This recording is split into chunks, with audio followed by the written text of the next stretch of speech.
Hi, I'm Eva Serve, and today I would like to talk to you about the different modes of our latest version of torches and to explain you also what we use them for. Well, in photonic therapy we use the torch in two different ways. On the one hand, we will be torching acupuncture points, and on the other hand we could also torch locally. For example, if Cheyenne here has hurt her hip, I will torch the zone locally. Now, when torching acupuncture points, you should use the lowest mode of 200 milliwatts.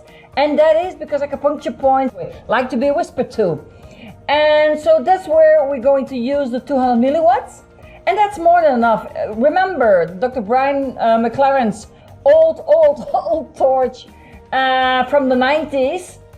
I think, if I remember well, it was less than 100 milliwatts strong and it did the job just fine. On the other hand, when we're going to torch locally, then we want to use the second mode, which is 400 on the pocket torch and 500 on the pro torch. Now, if 400 milliwatts is enough, why do we need 500 milliwatts?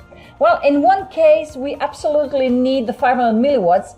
And that is when we want to put the energy of the red light into the bloodstream of a horse. Then we will torch him on the back where the aorta comes the closest to the skin, let's say it this way, and put energy in.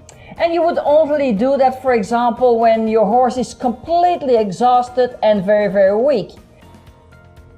So finally, the third mode in the Pro Torch is the pulse light at 200 milliwatts. And that is because pulsed light promotes melatonin secretion.